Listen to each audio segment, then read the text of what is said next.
बिस्मिल्लाहिर्रहमानिर्रहीम। I am Yasir और आज मैं तल्ला के साथ मौजूद हूँ। आज मैं इनका इंटरव्यू करूँगा और आपको मैं बताऊँगा कि he is doing masters here eight UFA। सो इनसे मैं कुछ क्वेश्चंस करूँगा जो कि आपके लिए हेल्पफुल होंगे। तो स्टार्ट करते हैं। तला मुझे आप थोड़ा सा अपना इंट्रोडक्शन करवाएं ज़रा।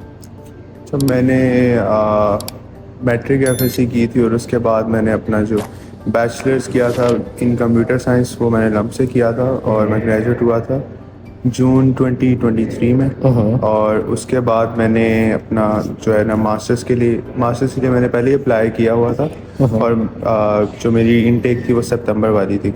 बट जो है मैं यहाँ पे मेरा अपना जो सेमेस्टर स्टार्ट हुआ वो मेरा जनवरी में स्टार्ट हुआ और मैं मास्टर्स कर रहा हूँ इन engineering management from mechanical engineering department university of Alberta. या ओके, मुझे आप ये बताएं तला कि आपने मास्टर्स के लिए कनाडा ही क्यों चूज़ किया, क्या रीज़न थी ऐसी?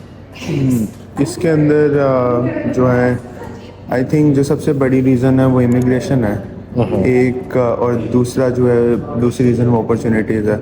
अगर आप अपॉर्चुनिटीज़ वाले कंट्रीज़ देखें फर्स्ट वर्ल्ड तो उसके अंदर US आता है सबसे पहले, उसमें कनाडा, ऑस्ट्रेलिया और UK वगैरह ये जो है मेनली ये आते हैं। मगर इन सब के अंदर इवन जर्मनी भी आता है, मगर इन सब में इमिग्रेशन का जो प्रोसेस है बहुत लंबा है और बहुत मुश्किल है। कनाडा के अंदर सबसे शॉर्टेस्ट है।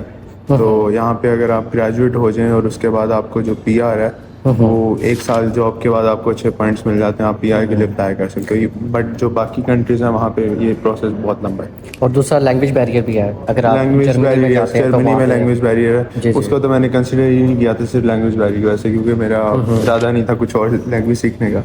ओके, तो मुझे आप ये बताएं कि आपने अभी तकरीबन कितना अर्सा हो गया आपको यहाँ आए हुए? मुझे 8-9 महीने होने वाले हैं, क्योंकि मैं आया था इस नवंबर के एंड पे आया था। तो आपको कोई, आप समझते हैं कि आपको थोड़ा सा प्रॉब्लम हुआ है यहाँ आने के बाद? क्योंकि पाकिस्तान में तो आपको पता है कि लाइफ थोड़ी खुली डुली सी होती है, कोई टेंशन नहीं है, ठीक है, मस्त माहौल है। तो यहाँ पे आप किस तरीके से उस इन्वायरमेंट से निकल के यहाँ पे आप समझते हैं कि आपने इजीली एडजस्ट कर लिया है अपने आप को? हाँ, क्योंकि बहुत से स्टूडेंट्स ये पूछते हैं कि पाकिस्तान में लाइफ बहुत इजी है, भाई बाहर जाएंगे तो हमारे लिए मुश्किल क्रिएट होगी, सब कुछ होगा, हम कैसे करेंगे? तो आप बताएं कि आपने ये चीज़ कैसे मैनेज की? आई थिंक इतना भी मुश्किल नहीं है। स्टार्ट में ये मसला हुआ था एडजस्टमेंट का कि आपको एक तो फाइनेंशियली यहाँ पे एडजस्ट होना पड़ता है, उसके अलावा आपको जो है ना एक आदत बनानी पड़ती है। पाकिस्तान की तरह आप जो है ना गाड़ी वाड़ी लेके बाहर नहीं निकल सकते, क्योंकि ऑब्वियसली पैसे हो तो वो भी आप कर सकते हैं, लेकिन पैसे नहीं है तो आप फिर नहीं कर सकते। आपको फिर बस वगैरह और इस तरह की चीज़ों की आदत डालनी पड़ती है और पैदल बहुत चलना पड़ता है। आपने शायद वो मीम भी देखी होगी, कनाडा में जो है मेरे इतने ज़्यादा फुटस्टेप्स हो गए, पाकिस्तान में मेरे इतने थे, 0 थे, यहाँ पे आके मेरे 20-25 हज़ार आराम से हो जाते हैं। तो वो काफ़ी ज़्यादा चलना पड़ता है। लेकिन बाकी आई थिंक डिफ़िकल्टीज़ तो वो इतनी ख़ास नहीं है। अगर आप कोई ऑनेस्टली अपनी ज़िंदगी गुजारना चाहते हैं तो फिर तो सही है। अगर आपने कोई फ्रॉडियाँ वगैरह करनी है तो फिर मुश्किल हो सकती है। फिर यहाँ पे लीगल सिस्टम थोड़ा सा टाइट है इन कंपैरिजन टू पाकिस्तान, तो फिर मसला हो सकता है। सही है।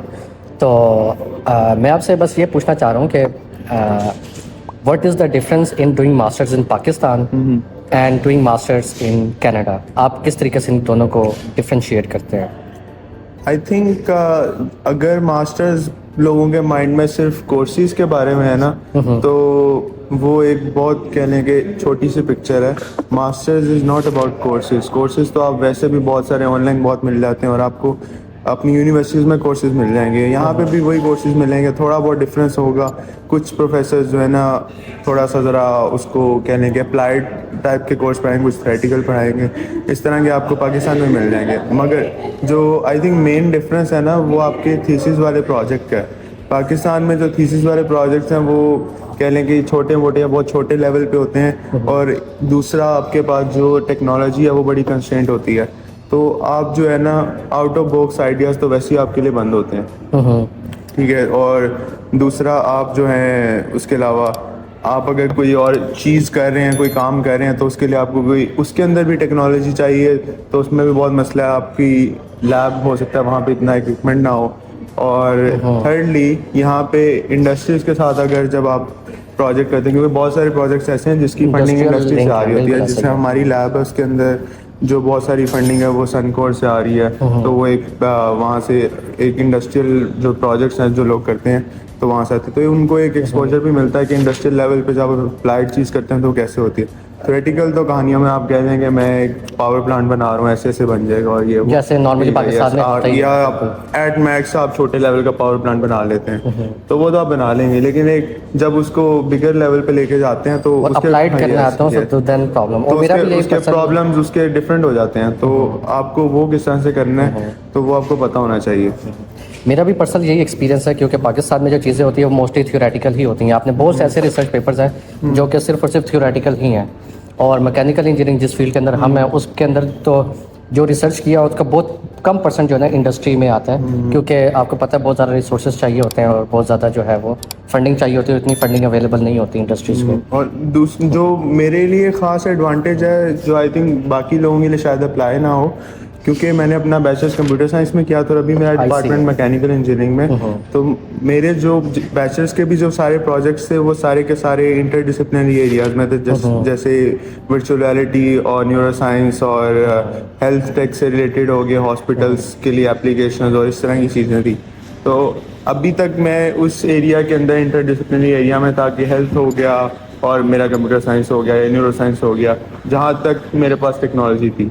यहाँ पे अब मेरे पास एक अपॉर्चुनिटी है कि यहाँ पे हमारे पास सबसे बड़ा 3D प्रिंटिंग सिस्टम है, जो कि हमारे पास मेटल के लिए भी अवेलेबल है कि आप मेटल की भी लार्ज स्केल प्रिंटिंग कर सकते हैं।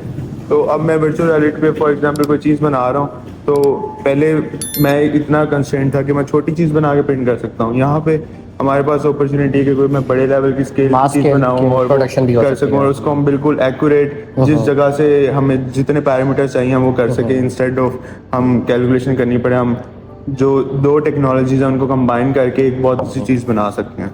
अच्छा, एक जो क्वेश्चन मैं पूछूंगा जो कि बहुत से लोगों का, स्टूडेंट्स का क्वेश्चन होगा पाकिस्तान में, कि यहाँ पे कनाडा में मास्टर्स के लिए फंडिंग कैसे सिक्योर की जाए, इसके बारे में आप थोड़ा अपना एक्सपीरियंस बताएं कि आपने कैसे की, और कौन कौन सी ऐसी टिप्स हैं जो कि मास्टर जो बैचलर जिन्होंने अभी करंट किया पाकिस्तान में, जिन्होंने CS में बैचलर किया या उन्होंने मैकेनिकल इंजीनियरिंग में बैचलर्स किया या इलेक्ट्रिकल इंजीनियरिंग में बैचलर्स किया, तो वो कनाडा में मास्टर्स के लिए फंडिंग कैसे ले सकते हैं?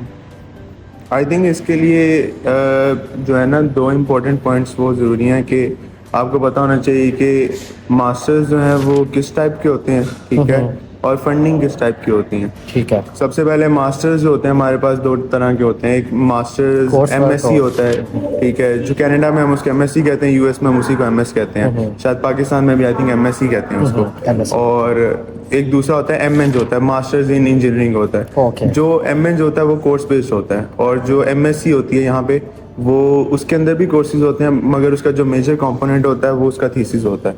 तो MNs के अंदर आपके पास आई थिंक आपको 20 क्रेडिट आवर्स या आई थिंक कोई 15-10-8 इतने कोई कोर्सेज होते हैं, काफ़ी ज़्यादा कोर्सेज होते हैं, 2 सालों में लेने होते हैं, रेंट पे आपको कैप्स्टोन प्रोजेक्ट करना होता है।